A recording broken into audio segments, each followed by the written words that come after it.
Hello दोस्तों, स्वागत है आप सभी का आपका अपना यूट्यूब चैनल विद्या नेक्सस पर। तो आज मैं लेकर आया हूँ 10th क्लास का ट्रिगोनोमेट्री का टेबल कैसे तैयार करते हैं उसके बारे में जानेंगे। सबसे पहले अब देखिए यहाँ पे रेशियो लिख रखा है sine cos tan cot sec cosec, ठीक है। अब इधर लिख रखा है एंगल, यानी कि 0 डिग्री, 30 डिग्री, 45 डिग्री, 60 डिग्री और 90 डिग्री है। अब यहाँ पे देखेंगे साइन 0 का मान क्या होगा, साइन 30 का मान क्या होगा, साइन 45 डिग्री यानी 45 डिग्री का मान क्या होगा। इसी तरीके से सारे एंगल यानी सबका वैल्यू हम निकालेंगे। अब देखते हैं यहाँ पे 0 डिग्री से स्टार्ट हुआ है, यानी कि अब मैं यहाँ पे लिखूँगा 0 से शुरू करूँगा क्योंकि 0 डिग्री है तो 0 से शुरू करना है। 0 के बाद क्या होता है 1 2 3 और 4। अब देखिए 0 डिग्री था 0 से मैंने शुरू कर दिया। अब क्या करना है कि 4 पे ख़त्म हुआ है तो 4 से ही सबको करना है डिवाइड।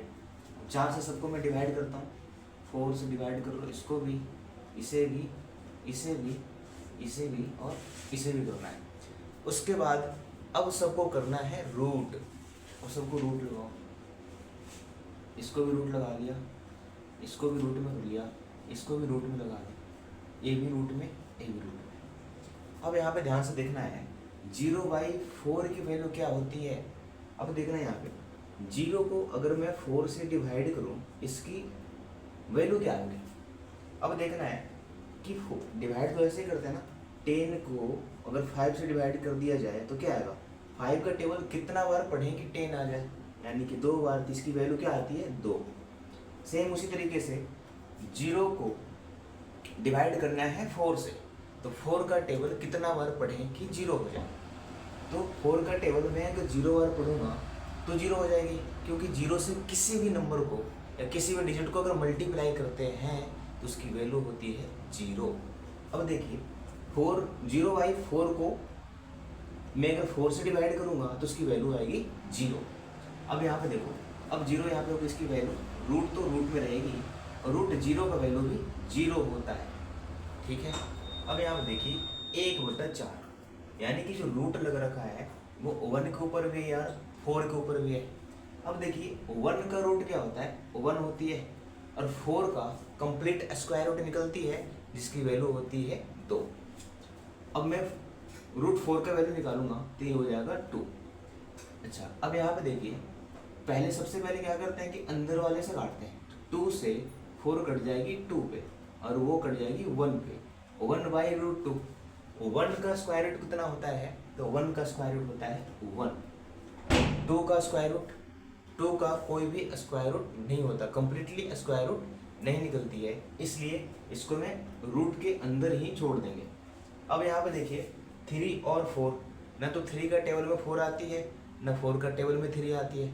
कोई ऐसा टेबल में नहीं है जो दोनों को काट सकता है, यानी कि ये दोनों हो गए कोप्रैक, ठीक है। अब दोनों का क्या करना है, √3 का तो कंप्लीट स्क्वायर रूट नहीं निकलता है तो इसको रूट के अंदर ही छोड़ देंगे, लेकिन 4 का तो निकलता ही है। 4 का कितना होता है 2, अब इसका हो जाएगा 2। अब इसको देखना है 4/4, इसका मतलब क्या, 4 से 4 1 बार में कट जाएगी तो काट लीजिए 1 बार में। अब बच गया √1, √1 की वैल्यू क्या होती है 1 होती है, तो यहाँ पे लिखेंगे 1। अब देखिए हमारा साइन का सारा वैल्यू बन के हो गया तैयार। अब क्या करना है कि जो साइन की जो वैल्यू है उसको पासर उल्टा करना है, यानी कि जो राइट हैंड साइड है वो लेफ्ट हैंड साइड से शुरू होते चला जाएगा और इसका फिर left hand side right hand side बन जाती है। अब देखो यहाँ पे इधर 1 है। अब क्या करना है कि बार बार आपको ऐसा प्रोसेस करने की जरूरत नहीं है, एक बार साइन की वैल्यू सारे निकल गया, अब इसी से सारे वैल्यू डिराइव होंगे। अब यहाँ पे देखिए 1 है, यहाँ लिखेंगे 1, आगे से बढ़ते जाएंगे इधर की तरफ, √3/2, यहाँ लिखेंगे √3/2, फिर इसका 1/√2, 1/√2, फिर 30 डिग्री का यहाँ आ जाएगा, साइन 30 का कोस 60 का दोनों की वैल्यू होती है इक्वल, तो साइन 30 का कितनी है 1/2 है, इसका हो जाएगा 1/2। अरे 0 डिग्री, सॉरी 0 यहाँ आ जाएगा, ठीक है। साइन का वैल्यू हमने निकाल लिया, साइन से हमने कोस की वैल्यू निकाल लिया। अब हम टेन की वैल्यू निकालेंगे साइन और कोस के हेल्प से।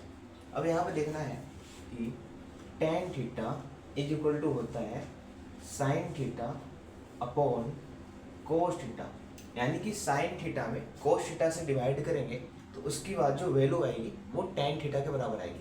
अब यहाँ पे हमको क्या करना है, दोनों की वैल्यू निकल रखी है, साइन जीरो का वैल्यू 0 और कोस जीरो का वैल्यू 1। अब क्या करना है, 0/1 यानी कि 1 का टेबल कितना बार पढ़ें कि 0 हो जाए, 1 का टेबल कितना बार पढ़ें कि 0 हो जाए, तो 0 बार, क्योंकि 0 से किसी भी नंबर को मल्टीप्लाई करते हैं उसका वैल्यू 0 होता है। अब यहाँ पे कर लेंगे, इसका हो जाएगा 0।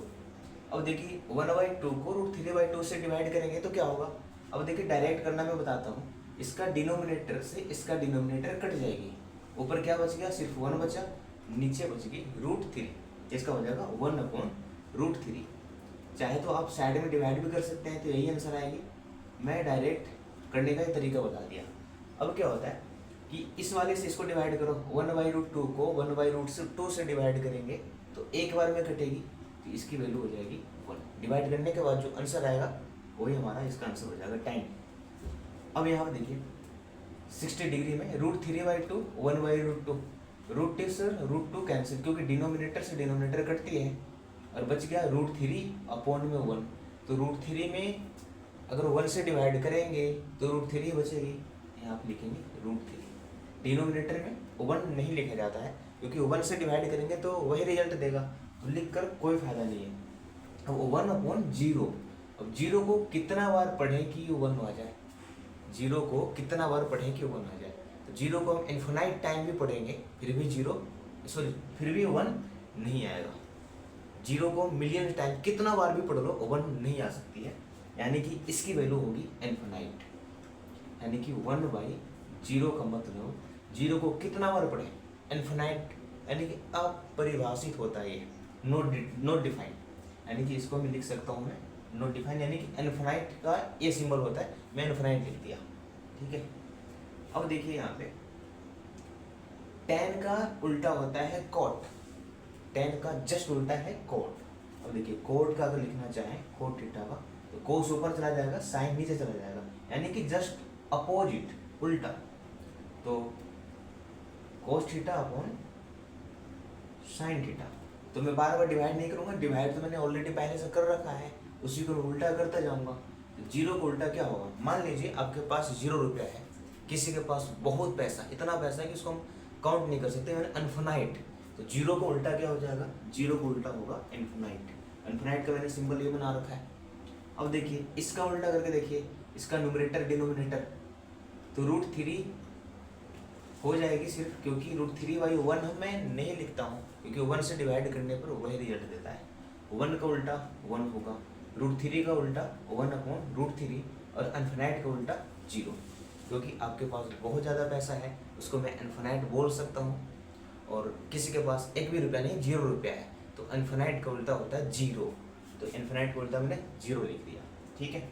अब देखिए जिस तरीके से tan cot एक दूसरे के उल्टा होते हैं उसी तरीके से cos sec का जस्ट उल्टा होगा। अब देखिए यहाँ भी करेंगे, 1 का उल्टा 1 नहीं होता है, क्योंकि 1 को 1/1 लिख सकते हैं, तो उसका उल्टा करेंगे तो वही आ जाएगा, 1 ही आ जाएगी, ठीक है।